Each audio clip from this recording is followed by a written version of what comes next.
Hello and welcome everybody to another episode of Books in Bytes. Today we're unpacking a book that honestly needs no introduction. Right. Harry Potter and the Philosopher's Stone. Oh, yeah. Such a classic. It launched an entire universe of magic fandom and quite a few midnight book releases. Yeah. I remember those days waiting in line. Oh, for sure. So excited. It's fascinating how a story seemingly so simple on the surface has resonated with so many people. I know it's true. It's not just a children's book. Definitely not. It's a story about self-discovery, friendship, and the struggle against both external forces and our own inner demons. That's a really good point. I think that's one of the reasons why it's resonated so much with so many different people. Yeah. Like you said, across age groups, across cultures. I mean, everybody can kind of find something in that. You've got these universal themes of good versus evil, the power of love and acceptance, all wrapped up in this fantastical world. I think that that really is kind of the magic formula right there. Yeah. You know, it's got that kind of timeless appeal. For those just tuning in, we'll kick off with a quick recap. Okay. Our protagonist, Harry, starts off living a pretty miserable life He does. with his aunt, uncle, and cousin, the Dursleys. The awful Dursleys. They're determined to keep him ignorant of his magical heritage. They are. But magic has a way of finding its own path. Oh, it always does. You can't keep magic out forever. That's a great point. It'll find a way. Rowling sets up this incredible contrast right from the beginning. Yeah. You have the ordinary, almost oppressive world of the Dursleys. Right, sort of like this mundane world that they try to force Harry to live in. And then this hidden world of magic bursting at the seems to be discovered. Right. It mirrors Harry's own journey of self-discovery. Yeah, it's such a clever parallel, isn't it? It is. You know how that sort of the two worlds kind of mirror each other? And the way Rowling slowly reveals the magic. Yes. Little hints and glimpses. It's brilliant. It was so clever. Like the cat reading the map. Oh, right. Who hasn't wanted their pet to be that clever? Oh, my gosh, I know. Then there's the whole fiasco with the Hogwarts letters escalating to the point of absurdity. Yeah. I mean, it just keeps getting more and more ridiculous. The Dursleys are so determined to cling to normalcy. Yeah. That they end up behaving more and more bizarrely. Oh, they do. It highlights how fear and denial can warp our perception of reality. They're so afraid of magic, of anything different, that they become caricatures of themselves. Right, it's true. They really do become these almost cartoonish figures. And it's no coincidence that Hagrid, yes, the embodiment of magic and acceptance, literally bursts through their carefully constructed facade. Oh, that's such a great point. Like Rowling is saying, you can't hide from who you are. I love that interpretation. I mean, it's like he just comes in and he smashes all their pretenses. Yeah. Literally smashes it down. Hagrid's entrance is so significant. Right. He literally introduces Harry to the magical world. But he also embodies those values of kindness and acceptance that will be so central to Harry's journey. Oh, he really is just this embodiment of warmth and acceptance. And you know what the Dursleys need?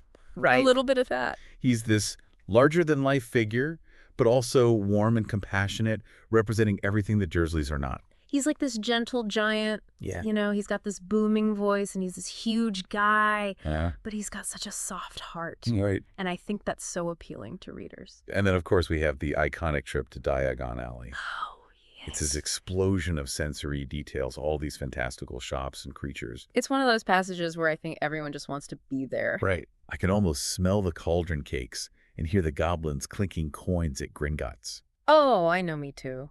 It's a turning point for Harry and for us as readers. Right. We're fully immersed in this magical world now. It really is. Like you're just walking through it with him. It's not just a possibility anymore. It's a reality. It becomes real. And Rowling doesn't shy away from the darker aspects of this world either. That's true. The attempted theft from Gringotts foreshadows the dangers that Harry will face. And even his encounter with Draco Malfoy in Madame Malkin's hints at the prejudice and elitism that exist within the wizarding community. I know. I love how she sort of sprinkles those little hints of darkness in throughout these seemingly, happy and bright scenes. Malfoy, that little ferret. Oh, he is such a Such a little... The first meeting is so telling. Yeah. It's a clash of values right from the start. Mm-hmm. Harry, despite his fame, is humble and kind, while Malfoy is all about blood purity and looking down on those he deems less worthy.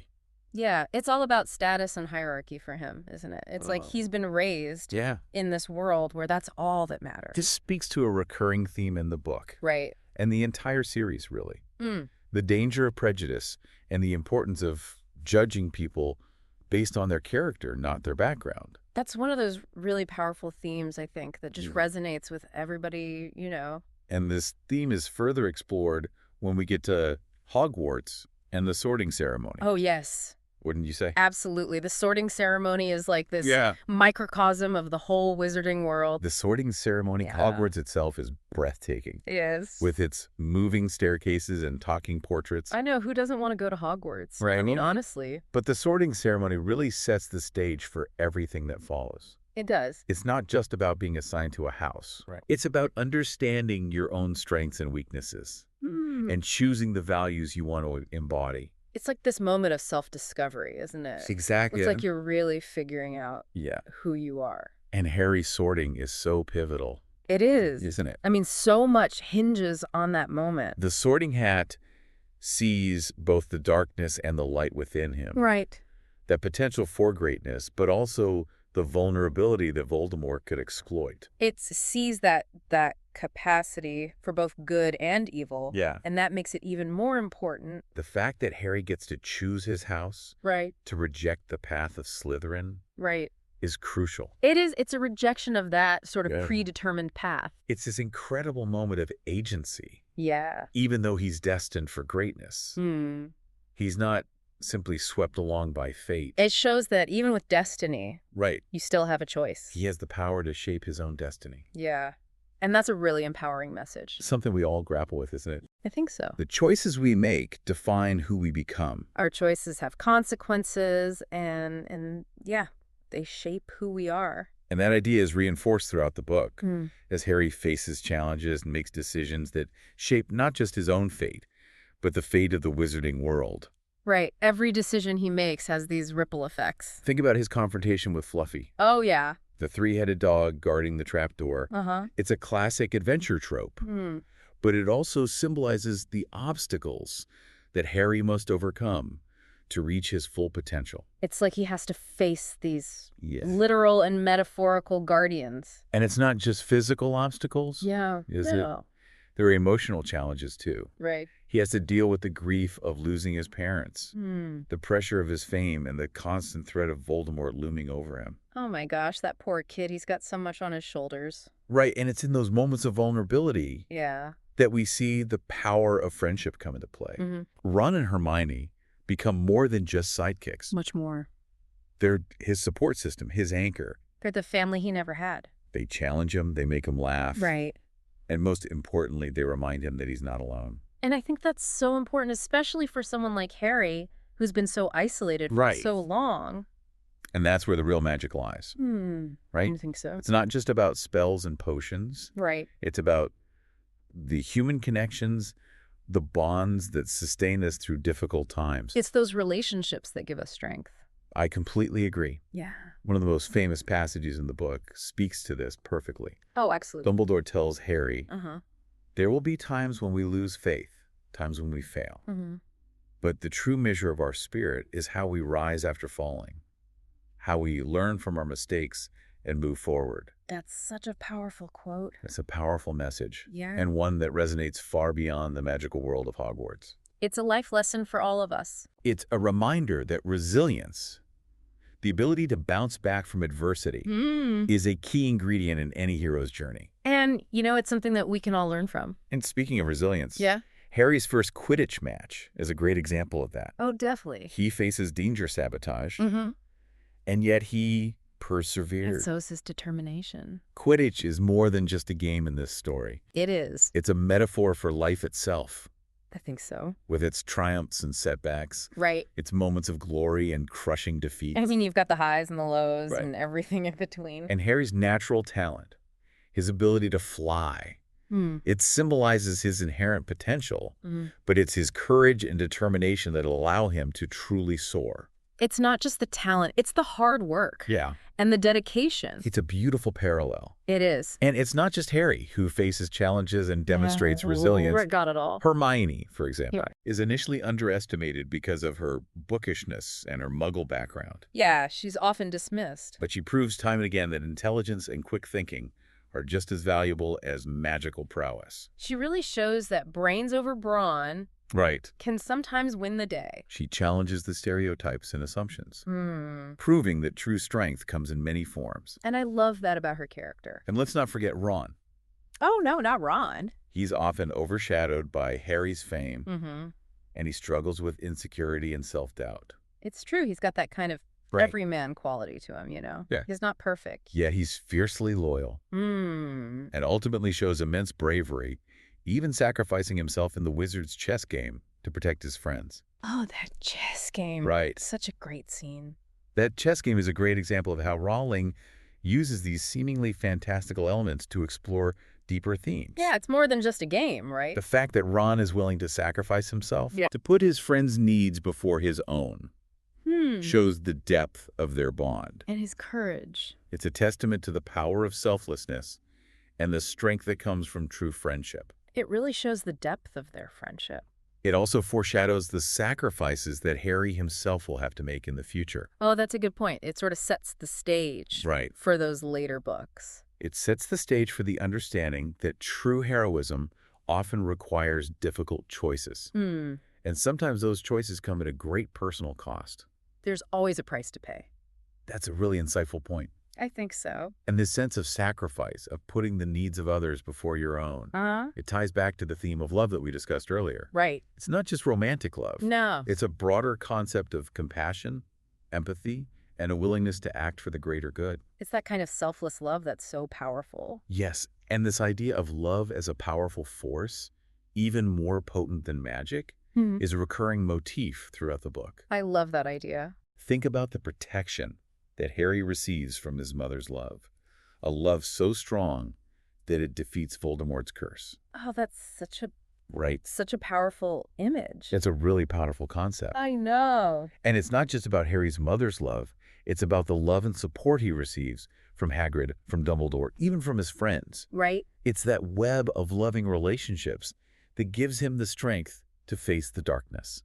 It's like he's surrounded by this force field of love. It's a beautiful message. It is. And one that resonates so deeply with readers of all ages. I think so. We all crave that sense of belonging, being loved and accepted for who we are. Absolutely. And that's what Harry finds in Hogwarts, isn't it? It's like he finally finds a place. A place where he feels seen, understood, and loved. Where he truly belongs. Absolutely. And I think that's something that everyone waits for. And that sense of belonging, of finding your tribe, yeah, it's something that we all search for, whether in our families, our friendships, or our communities. It's a fundamental human need. It's a fundamental human need. Right. And it's that connection to others, that sense of shared purpose and belonging that ultimately gives Harry the strength to confront the true villain of the story. Right. Professor Quirrell. Oh, yeah. Who is revealed to be possessed by Voldemort. That twist. That twist. It's so brilliant. It's a brilliant subversion of expectations. I know. I didn't see it coming the first time I read it. Quirrell, this seemingly meek and harmless professor, turns out to be harboring the darkest evil within him. I know, and it's so clever how she kind of plants those little seeds of doubt along the way. It reminds us that appearances can be deceiving, and that sometimes the greatest threats come from those we least expect. It's true. And it's significant that Harry defeats Quirrell not through superior magical skill, but through the power of love. Right. His mother's love, his own capacity for love. That's what makes him immune to Voldemort's touch. That's what makes him stronger. It's a beautiful and powerful message. It is. It suggests that even in the face of immense evil, love can prevail. Love is the most powerful magic of all. And this theme of love, triumphing over darkness, is further emphasized in the aftermath of the confrontation. Right. Dumbledore explains that Nicholas Flamel, yes, the creator of the Philosopher's Stone, chooses to destroy it, sacrificing his own immortality to protect the world from Voldemort. Wow. That's a big sacrifice. It's a selfless act. Yeah. A powerful statement about the importance of putting the needs of others before your own. It shows that true immortality comes from, Right. the impact you have on the world. And it also highlights the idea that true immortality doesn't come from magical elixirs, Right. but from the impact we have on others, the love and kindness we share. It's about leaving a legacy of love. It's a beautiful sentiment. It is. And it ties back to the idea that true heroism doesn't always involve grand gestures or epic battles. Sometimes it's about making quiet sacrifices, about choosing love over fear, about putting the needs of others before our own. It's those everyday acts of courage that make a difference. It's a message that resonates deeply with the core values that Gryffindor embodies: courage, chivalry, and determination. It's about standing up for what's right. And it's no coincidence that the book culminates in Gryffindor winning the House Cup. Oh, yeah. It's like the ultimate validation. That final scene with Dumbledore awarding those last-minute points to Ron, Hermione, and Neville. Right. It's a beautiful reminder that true victory isn't always about individual achievement. Yeah. But about collective effort. About recognizing and valuing the contributions of everyone on the team. About teamwork and collaboration. It's a wonderful moment of validation for those characters who are often overlooked. Yeah, they finally get their moment in the spotlight. And it sends a powerful message about the importance of teamwork. Right. Of celebrating the unsung heroes. The people who quietly make a difference through their acts of courage, kindness, and loyalty. It's about recognizing the value in everyone. It also highlights the values that Dumbledore himself embodies. Right. Fairness, wisdom, and a deep understanding of human nature. He really is like the ideal headmaster. He's not just a powerful wizard. No. He's a mentor, a guide, and someone who sees the potential in everyone, even those who might doubt themselves. He believes in the best in people. Dumbledore is such a pivotal character in the series. Yeah, he's the heart of the story in a lot of ways. He's a symbol of hope, of wisdom, and of the enduring power of love. And I think his relationship with Harry is just so beautiful. And his influence on Harry is profound. Right. He helps Harry navigate the challenges of his first year at Hogwarts. But he also instills in him a sense of purpose, a belief that he can make a difference in the world. He gives him hope. That's a really important point. It is. Dumbledore recognizes Harry's potential for both good and evil, and he guides him towards the path of light. He doesn't force him, though. Right. He lets Harry make his own choices. He doesn't shield Harry from danger. Right. But he provides him with the tools and the support he needs to face his fears and make his own choices. He empowers him. It's a beautiful example of the power of mentorship. Yeah. Of having someone who believes in you, who challenges you, and who helps you see your own strengths. It's about having someone to guide you. And it's a relationship that will continue to shape Harry's journey throughout the series. Yeah. Dumbledore's influence is felt throughout all 7 books. Absolutely. Even when he's not physically present. Dumbledore is not just a teacher. He's a confidant, a friend. Right. And almost a surrogate father figure to Harry. He provides that emotional support. He provides the guidance and emotional support that Harry desperately needs, having lost his own parents. It's like he fills that void in Harry's life. And that sense of loss of grief. Right. The constant undercurrent throughout the book. Harry is haunted by the memory of his parents. By the life that was stolen from him. It's a wound that never fully heals. But he also finds solace in the love and support of those around him. Right. It's like he finds a new family. Exactly. That's a really important point. It is. Harry's journey is not just about defeating Voldemort. Right. It's about healing from trauma, about finding connection and belonging in a world that can feel both magical and terrifying. It's about finding hope and healing. And it's that duality, that blend of wonder and darkness, right, that makes Harry Potter and the Philosopher's Stone so compelling. It's what keeps us turning the pages. It's a story about the power of love and friendship, but it's also a story about facing our fears, about making difficult choices, and about realizing that even in the magical world, life is full of challenges and complexities. I think that's why it resonates with so many people. It's a story that speaks to the human experience in all its messiness and beauty. Yeah. And that's why it continues to resonate with readers of all ages, even decades after its publication. It's a timeless story. Absolutely. And as we move into the next part of our deep dive, we'll explore some of those deeper themes in more detail, looking at how they're developed throughout the book and how they connect to the broader human experience. Sounds good. I'm looking forward to it. Me too. I think it's going to be a really interesting discussion. I think so, too. And speaking of those deeper layers, yeah, it's interesting how Rowling weaves the theme of self-discovery throughout the entire narrative. It's not just about Harry learning he's a wizard. It's about all the characters coming to terms with who they are, their strengths, their weaknesses, and their place in the world. You're so right. It's like Hogwarts itself is this giant crucible of self-discovery. Yeah, a magical melting pot. Think about Neville Longbottom. Oh, yeah. For instance. Oh, poor Neville. He starts off as this bumbling, forgetful kid, always in the shadow of his famous grandmother. Oh, right, living up to that family legacy. But as the story unfolds, we see glimmers of courage and determination beneath that timid exterior. Yeah, he really comes into his own. That scene where he stands up to his friends. Oh, I love that scene. Even though they're about to break the rules, it's a turning point for him. It is. It shows that true bravery isn't about being fearless. Right. It's about doing what you believe is right, even when it's difficult. Even when your friends are giving you a hard time. It's a powerful message for anyone who's ever felt like they don't measure up. Oh, definitely. Right. We've all been there. And it ties back to that idea we were discussing earlier about choosing your own path. Neville could easily stay in the background. He could. But he chooses to step up. Right. To embrace his own potential. To be the hero of his own story. Even if it means going against the grain. Exactly. And that's what makes his character so relatable. We all have moments where we feel uncertain. Where we doubt our own abilities. Oh, yeah. Those moments of self-doubt. But it's those moments where we choose to be courageous. To push ourselves beyond our comfort zones. That we truly grow. That's where the real magic happens. And this theme of growth, of pushing beyond your limits, is also reflected in Harry's journey. It is. Isn't it? He's constantly being tested. He's constantly being challenged both physically and emotionally. He has to confront his fears. Make difficult decisions. And learn from his mistakes. It's all part of growing up. Absolutely. Think about his encounter with the Mirror of Arise. Oh, yeah. It shows us his deepest desires.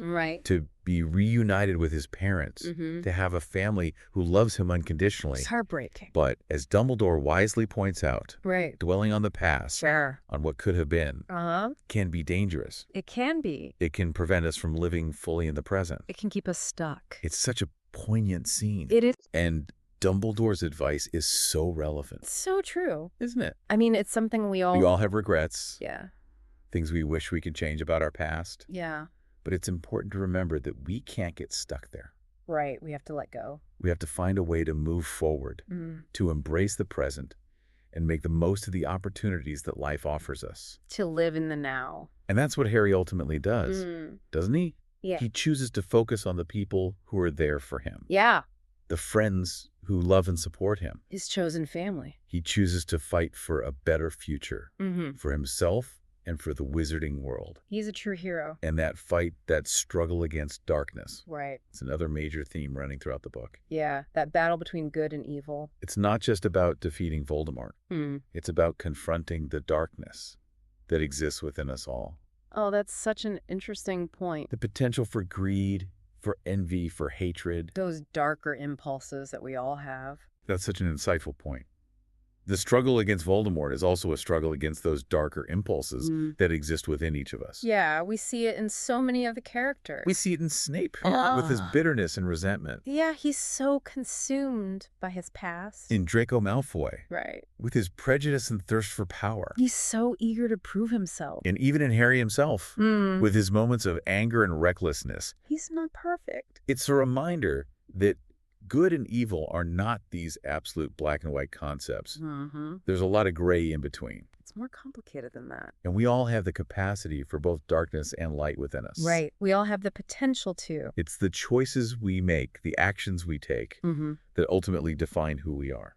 Our actions speak louder than words. Exactly. And Rowling doesn't shy away from showing the consequences of those choices. She doesn't. We see the devastating impact of Voldemort's actions. Right. The pain and loss he inflicts on others. He's a truly terrifying villain. But we also see the power of good. The courage and selflessness of those who stand up to him. There's glimmers of hope. And those acts of courage, those moments of grace, Yeah. they often come from the most unexpected places. They do. Don't they? Like those little acts of defiance. Think about Neville again, standing up to his friends. Yeah, he finds his voice. Right. Or Ron sacrificing himself in the chess game. He's willing to put his life on the line. It's these seemingly small acts that ultimately make a big difference. They really do. They're reminders that heroism isn't always about grand gestures or extraordinary powers. Sometimes it's about quiet acts of defiance. Yeah. About choosing kindness and compassion in the face of adversity. About being a good person. And it's those small acts, those choices we make every day that shape not just our own lives, but the world around us. We all have the power to make a difference. It's a powerful message, and one that resonates so deeply with the core values that Hogwarts embodies. Those values of courage and loyalty. Absolutely. Think about the Sorting Hat song. Oh, yeah. Where it says, there's nothing wrong with being Slytherin. Right. Ambition is a noble trait. But if you crave power for yourself, you'll walk a lonely, bitter path. That's a powerful line. That's such a profound statement. It is. Isn't it? It's a warning.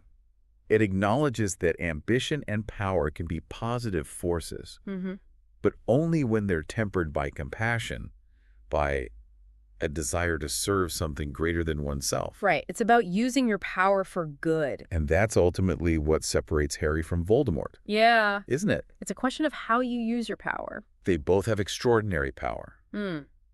But Harry chooses to use his power to protect others. Right. To fight for justice and equality. He wants to make the world a better place. Voldemort, on the other hand, is driven by fear. Yeah? By a desire for control and domination. He just wants power for himself. It's a classic battle between good and evil. But Rowling gives it so much nuance and complexity. Yeah, she makes us think about those bigger questions. It's not just about who has the bigger wand. Right. It's about the choices we make, the values we embrace, and the impact we have on the world around us. It's about who we choose to be. And speaking of impact, let's talk about the ending of the book. Okay. It's not just about Gryffindor winning the House Cup. Right. Is it? There's more to it than that. It's about Dumbledore recognizing and rewarding the qualities that truly matter. Courage, loyalty, and a willingness to stand up for what's right. Those are the true hallmarks of a hero. That moment where he awards those last-minute points to Ron, Hermione, and Neville. Right. It's so satisfying. I know. It's like justice has been served. Isn't it? They finally get the recognition they deserve. It's a validation of their efforts, their sacrifices, and their unwavering belief in what's right. They prove that they're true Gryffindors. It's a reminder that true victory isn't always about individual achievement. Yeah. But about collective effort. Right. About recognizing and celebrating the contributions of everyone on the team. It's about teamwork. And it's a message that resonates far beyond the walls of Hogwarts. Oh, absolutely. It does. It's a life lesson. It speaks to the importance of community, of working together to achieve a common goal. Right. The power of unity. And it reminds us that even in the face of great challenges, yeah, we're stronger when we stand united, when we support and encourage each other. We can achieve anything if we work together. And that sense of unity of belonging is ultimately what makes Hogwarts feel like home for Harry. Right. Is it? It's where he finds his people. It's a place where he finds people who see him for who he is. Yeah. Not for his fame or his connection to Voldemort. They see him for Harry. It's a place where he can be himself, where he can learn and grow without fear of judgment. A safe haven. It's a beautiful contrast to the cold and isolating environment of the Dursleys' house. The Dursleys are all about conformity. And it speaks to the power of finding your tribe, of surrounding yourself with people who love and accept you for who you are. People who make you feel like you belong. And that, I think, is one of the most enduring messages of Harry Potter and the Philosopher's Stone. It's a story of the magic of friendship, the power of love, and the importance of finding your place in the world. It's a story that speaks to our hearts. It's a story that reminds us that even in the darkest of times, there's always hope, always light, if we just know where to look for it. There's always something to fight for. And sometimes the most magical places are found in the hearts of those we love, in the communities we build, and in the stories that connect us all. Beautifully said. As we move into the final part of our deep dive, okay, I think it's worth considering how these themes resonate with our own lives. Right. How do they apply to us? What are those moments of self-discovery that have shaped us? Yeah. Where do we find that sense of belonging, of community? And how do we confront the darkness? Right. Both within ourselves and in the world around us? Those are big questions. Those are some powerful questions. Yeah. I'm excited to explore them further with you. Me too. In the next part of our deep dive. I think it's going to be a really good conversation. Yeah, it's amazing how a book aimed at younger readers can, pose such profound questions, isn't it? And, as we sort of wrap up our deep dive into Harry Potter and the Philosopher's Stone, I think it's worth reflecting on what makes this story so enduring. Yeah. Why does it continue to captivate readers decades after its publication? It's a question I've definitely pondered myself many times. Yeah. I think part of it is the sheer brilliance of Rowling's world building. Oh, yeah, for sure. She creates this incredibly detailed and immersive universe. It really is. Full of magical creatures, hidden passageways, and a whole system of magic that feels both fantastical and somehow believable. It's like she's created this whole, alternate reality. Absolutely. It's so detailed. It's like stepping into another dimension. Exactly. And yet within that magical world, she explores very real, very human experiences. I think that's the key, isn't it? Yeah. It's got that magical element, but it's also grounded in these universal human experiences. The challenges of friendship, the pangs of loss, the struggle to find your place, to understand who you are and what you're meant to do. Yeah, all those things that we all go through. It's a perfect blend of escapism and realism. We can lose ourselves in this world of magic. Right. But we also find ourselves reflected in the characters and their struggles. Oh, yeah. I think that's one of the reasons why it's so popular. Think about Harry's yearning for family, his sense of isolation. Even amidst the bustling halls of Hogwarts. Even surrounded by all these people. Yeah. He still feels alone.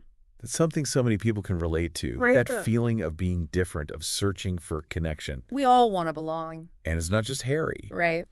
Each character, even the seemingly minor ones, has a story. They all have their own, backstories and motivations. The depth that draws us in Neville's journey of overcoming self-doubt, Hermione's struggle to be accepted for her intelligence, right? Ron's grapple with insecurity in the shadow of his brothers, and his famous best friend. It's tough being the sidekick. These are universal experiences that transcend the magical setting. Yeah, I think that's what makes them so relatable. It's like Rowling is saying, look, even in a world of wizards and witches, life is messy. Yeah. We all face challenges. It's true. We all have moments of doubt and fear. But it's how we navigate those challenges, how we choose to respond to those fears, that defines who we truly are. Our choices define it. And those choices, as we've seen throughout the book, are often shaped by the values we embrace, the people we surround ourselves with. The company we keep. Harry could have easily succumbed to the lure of power, the allure of Slytherin's ambition and exclusivity. The dark side was calling. But he chooses a different path, guided by the values of courage, loyalty, and compassion that he learns from his friends and mentors. He chooses the path of light. It's a powerful reminder that we're not defined by our circumstances, by our past, or even by our inherent talents. I love that. We have the power to choose who we want to be, right? What kind of impact we want to have on the world. That's empowering. And those choices, those small acts of courage and kindness can ripple outwards, right? Creating a positive force that extends far beyond our immediate circle. I think that's a beautiful message. That's a beautiful thought. Yeah. And it speaks to the enduring legacy of Harry Potter and the Philosopher's Stone. It's a story that inspires us to embrace our own potential, right? To fight for what we believe in, and to never underestimate the power of love, friendship, and a good dose of magic. Beautifully put. And on that note, we come to the end of our deep dive. We hope you've enjoyed this journey into the magical world of Harry Potter and the Philosopher's Stone. Yeah. And we encourage you to keep exploring,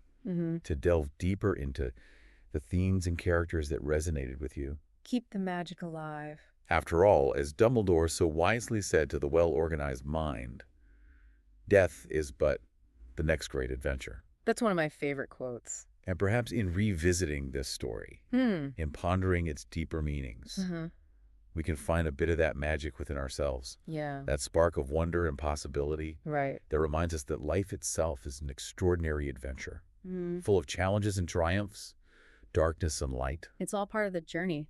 Beautifully said. Thank you. Thank you for joining us on this episode of Books and Bytes. It's been a pleasure. Until next time. Yeah. Keep reading, keep exploring, and keep the magic alive. Bye, everyone. Bye.